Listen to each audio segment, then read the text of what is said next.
Hi friends, എല്ലാവർക്കും പുതിയൊരു വീഡിയോയിലേക്ക് സ്വാഗതം. അപ്പോൾ നമുക്ക് വീഡിയോയിലേക്ക് പോകാം.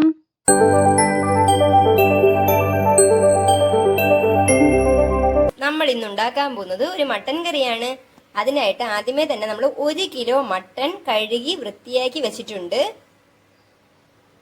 പിന്നെ അതിനായിട്ട് ഒരു 5 സവാള നമ്മൾ ഇതുപോലെ നീളത്തിൽ അരിഞ്ഞു വെച്ചിട്ടുണ്ട്. പിന്നെ ഒരു വലിയ കഷ്ണം ഇഞ്ചി ഇങ്ങനെ അരിഞ്ഞു വെച്ചിട്ടുണ്ട്. 10-12 വെളുത്തുള്ളി, 4 പച്ചമുളക്, ഒരു വലിയ കഷ്ണം പട്ട, ഒരു 5 ഗ്രാമ്പു, ഒരു 4 ഏലക്ക. ഇത്രയും നമുക്ക് ആവശ്യമായിട്ടുണ്ട്. നമ്മൾ വലുതും ചെറുതുമായിട്ടാണ് 5 സവാള എടുത്ത് വെച്ചിരുന്നത്. അതിൽ പകുതിയോളം സവാള നമ്മളിപ്പം ഒരു ജാറിൽ തട്ടിക്കൊടുത്തിട്ടുണ്ട്. പിന്നെ നമ്മൾ എടുത്തു വെച്ചിരുന്ന വെളുത്തുള്ളി,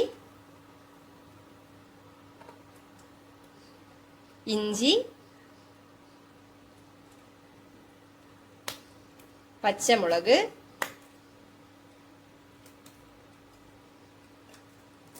പട്ട, ഗ്രാമ്പു, ഏലക്ക അതും കൂടി നമ്മൾ ഈ ജാറിലേക്ക് എടുത്തിട്ടിട്ടുണ്ട്. ഇപ്പൊ നിങ്ങൾക്ക് പട്ടയുടെയൊക്കെ മസാലയുടെ പൊടി ഉണ്ടെങ്കിൽ നിങ്ങൾക്ക് അത് ചേർത്ത് കൊടുക്കാം. അല്ലാണ്ട് ഇതിനെ നിങ്ങൾക്ക് തനിയെ പൊടിച്ചിട്ടാണെങ്കിലും ഇതിൽ ചേർത്ത് കൊടുക്കാം. നമ്മളിപ്പോൾ ഒന്നിച്ചെടുത്താണ് അരയ്ക്കാൻ പോകുന്നത്. ഇനി നമ്മൾ മിക്സിയിലിട്ട് ഒന്ന് ജസ്റ്റ് ക്രഷ് ചെയ്തിട്ട് ഒന്ന് കാണിച്ചു തരാം. നമ്മളിപ്പോൾ ഇങ്ങനെ ഒരു അളവിനാണ് അരച്ചെടുത്തിട്ട് വന്നിരിക്കുന്നത്. നമുക്ക് ഇനി ഇതിനെ മാറ്റി വെക്കാം. നമുക്കൊരു ചട്ടി അടുപ്പത്ത് വെച്ചിട്ട് അത് ചൂടാവുമ്പോഴേക്കും അതിലേക്ക് വെളിച്ചെണ്ണ ഒഴിച്ചു കൊടുക്കാം. നമ്മളിപ്പോൾ ഒരു 2 ടേബിൾ സ്പൂൺ വെളിച്ചെണ്ണയാണ് ഒഴിച്ചു കൊടുത്തത്. എണ്ണ ചൂടാവുമ്പോഴേക്കും നമ്മൾ മാറ്റി വെച്ച സവാള നമുക്ക് ഇതിലേക്ക് ചേർത്ത് കൊടുക്കാം.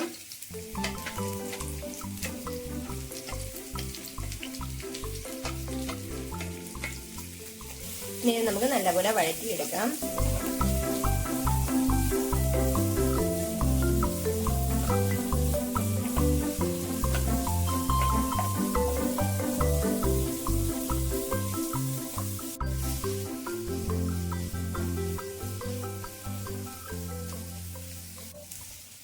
നമ്മുടെ സവാള ചെറുതായിട്ടൊന്ന് വഴന്ന് വരുമ്പോഴേക്കും ഒരു ട്രാൻസ്പാരന്റ് ആവുമ്പോഴേക്കും നമ്മൾ അരച്ചു മാറ്റി വെച്ച കൂട്ട് നമുക്ക് ചേർത്ത് കൊടുക്കാം.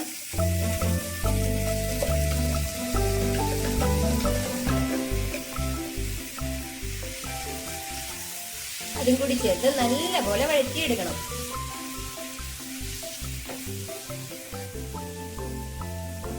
ഈ ഒരു സമയം നമുക്ക് ഇതിനാവശ്യമായിട്ടുള്ള ഉപ്പിട്ട് കൊടുക്കണം. നമ്മളിപ്പോൾ ഒരു 1/2 ടീസ്പൂൺ ഉപ്പാണ് ചേർത്ത് കൊടുക്കുന്നത്. നിങ്ങൾ നിങ്ങളുടെ ടേസ്റ്റ് നോക്കിയിട്ട് അതിനനുസരിച്ചിട്ടുള്ളത് മാത്രം ചേർത്ത് കൊടുത്താൽ മതി.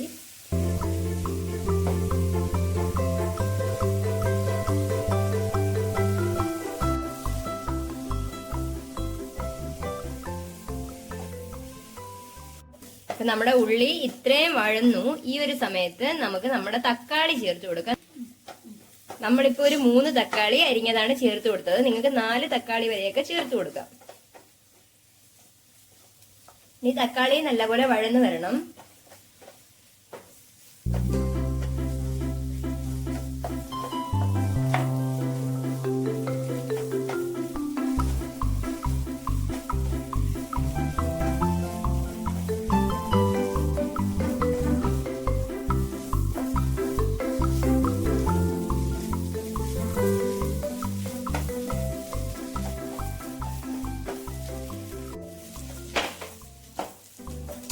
നിങ്ങൾക്ക് വേണമെങ്കിൽ ഇതെല്ലാം കൂടി ഒരു കുക്കറിനകത്തിട്ട് അങ്ങനെ വേണമെങ്കിലും വഴറ്റിയെടുക്കാം കേട്ടോ. കാരണം ഇനി നമ്മൾ കുക്കറിലാണ് വേവിക്കുന്നത്. അപ്പൊ അതിൽ തന്നെ ആദ്യമേ തുടങ്ങിയാലും മതി. ഇപ്പൊ നമ്മുടെ തക്കാളിയെല്ലാം നല്ലപോലെ വഴന്ന് വന്നിട്ടുണ്ട്. ഈ ഒരു സമയം നമുക്ക് ഇതിലേക്ക് പൊടികൾ ചേർത്ത് കൊടുക്കാം. 1/2 ടീസ്പൂൺ മഞ്ഞൾപ്പൊടി,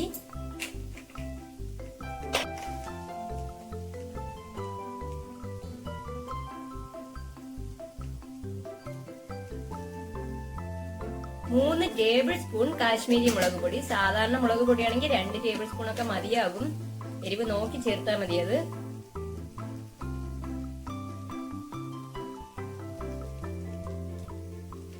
2 ടേബിൾ സ്പൂൺ മല്ലിപ്പൊടിയും കൂടി ചേർത്ത് കൊടുത്തു. ഇനി നമുക്ക് ഇതിന്റെ പച്ചമണം മാറ്റിയെടുക്കണം.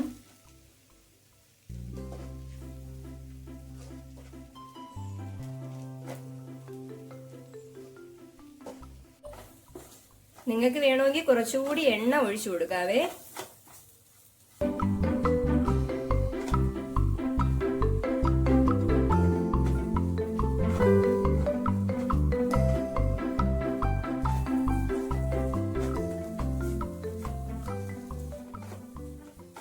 ഇതിന്റെ പച്ചമണം എല്ലാം മാറിയിട്ടുണ്ട്. അപ്പൊ ഈ ഒരു സമയം നമുക്ക് ഇതിനെ ഇനി കുക്കറിലേക്ക് മാറ്റി കൊടുക്കാം.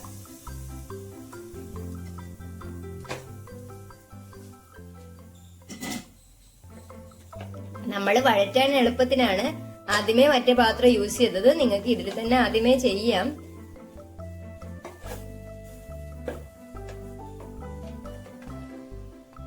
ഇവിടെ തീ കുറച്ചിട്ടിരിക്കുകയാണ്. ഈ ഒരു സമയം നമ്മൾ 1/2 കപ്പ് തൈര് ചേർത്ത് കൊടുക്കുക. തക്കാളി നല്ലപോലെ പുളിപ്പുള്ള തക്കാളി ആണെങ്കിൽ നിങ്ങൾ തൈര് പുളി കുറഞ്ഞത് എടുത്താൽ മതി. ഈ ഒരു സമയം നമുക്ക് ഇതിലേക്ക് മട്ടൻ തട്ടി കൊടുക്കാം.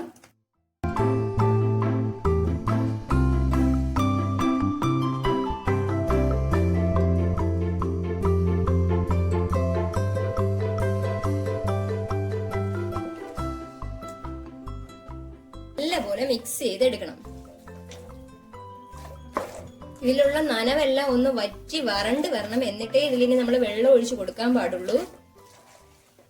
അതുവരെ നമ്മളിങ്ങനെ മിക്സ് ചെയ്തുകൊണ്ടിരിക്കണം.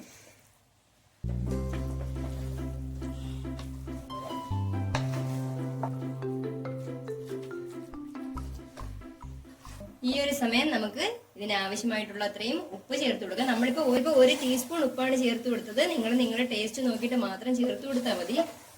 നമ്മൾ ഉള്ളി വഴറ്റിയപ്പോഴും 1/2 ടീസ്പൂൺ ചേർത്ത് കൊടുത്തിട്ടുണ്ടായിരുന്നു.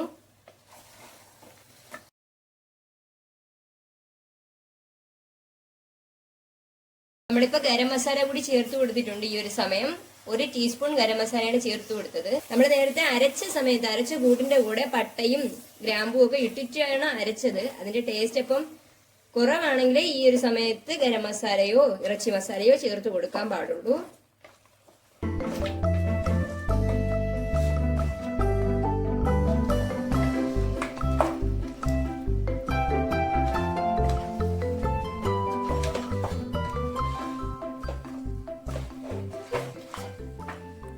നമ്മൾ ഇറച്ചി ഇട്ടതിന് ശേഷം ഒരു തുള്ളി വെള്ളം പോലും ഒഴിച്ചില്ലായിരുന്നു. ഇതിപ്പോ ഇറച്ചിന്ന് തന്നെ ഇറങ്ങി വരുന്ന വെള്ളമാണ്. ഈ വെള്ളം എല്ലാം വറ്റിക്കഴിഞ്ഞാൽ മാത്രമേ നമ്മൾ പിന്നെ കുക്കറിൽ വിസിലടിപ്പിക്കാവുള്ളൂ.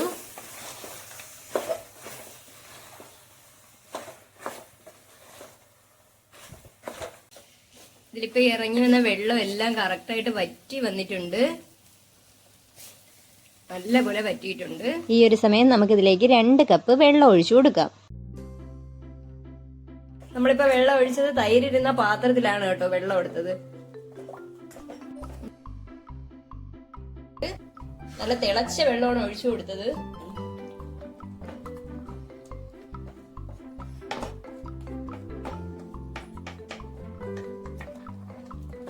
ഈ ഒരു സമയം നമുക്ക് ഉപ്പ് നോക്കിയിട്ട് വേണമെങ്കിൽ വീണ്ടും ചേർത്ത് കൊടുക്കാം.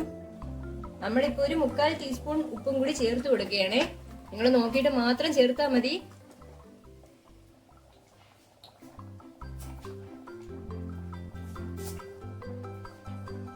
ഈ ഒരു സമയം കുറച്ച് കറിവേപ്പിലയും കൂടി അതിലേക്ക് ഇട്ട് കൊടുക്കാം.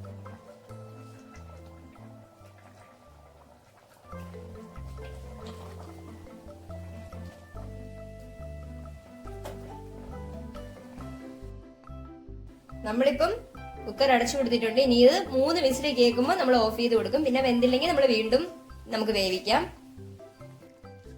നമ്മളിപ്പം 4 വിസിൽ ഇതിൽ കേട്ട് കഴിഞ്ഞു. നമുക്ക് തുറന്നു നോക്കാം വെന്തോ ഒന്ന്.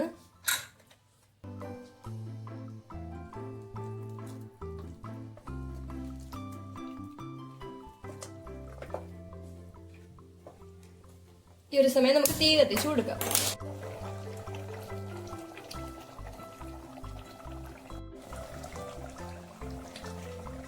നമ്മൾ 4 വിസിലാണ് കേൾപ്പിച്ചത്. അപ്പം ഇതിപ്പോ നന്നായിട്ട് നമ്മുടെ ഇറച്ചിയൊക്കെ വെന്തിട്ടുണ്ട്. നിങ്ങൾക്ക് നല്ല ചാറോടെ വേണമെങ്കിൽ ഇതിൽ തന്നെ അങ്ങ് നിർത്തിയാൽ മതി. ഇല്ലെങ്കിൽ നല്ലപോലെ വറ്റിച്ചെടുക്കാം. കുറച്ച് കറിവേപ്പിലയും കൂടെ ചേർത്ത് കൊടുക്കുക. ഈ ഒരു സമയം ഉപ്പൊക്കെ നിങ്ങൾക്ക് നോക്കാം, വേണമെങ്കിൽ ചേർത്ത് കൊടുക്കാം. നമ്മൾ എന്തായാലും ചോറിന് കുറച്ച് കറിയോട് തന്നെ എടുക്കുകയാണ്. അതുകൊണ്ട് നമ്മളിപ്പോ ഓഫ് ചെയ്ത് കൊടുക്കുകയാണ്. ഇപ്പൊ ചോറിനും ചപ്പാത്തിക്കും ഒക്കെ പറ്റും. നിങ്ങൾക്ക് ഗ്രേവി വേണ്ടെങ്കിൽ നിങ്ങൾ ഇനിയും ഇട്ട് വറ്റിക്കണം. നമ്മളിപ്പോ എന്തായാലും ഓഫ് ചെയ്ത് കൊടുക്കുകയാണ്. ഇനി ഇത് ഇരുന്ന് തന്നെ കുറച്ച് വറ്റും. നമ്മൾ ഓഫ് ചെയ്താലും കുറച്ചങ്ങനെ ഇരുന്ന് വറ്റിക്കോളും. നമുക്ക് തീ ഓഫ് ചെയ്ത് കൊടുക്കാം. അപ്പൊ ഇത്രയേ ഉള്ളൂ, നമ്മുടെ മട്ടൻ കറി റെഡി.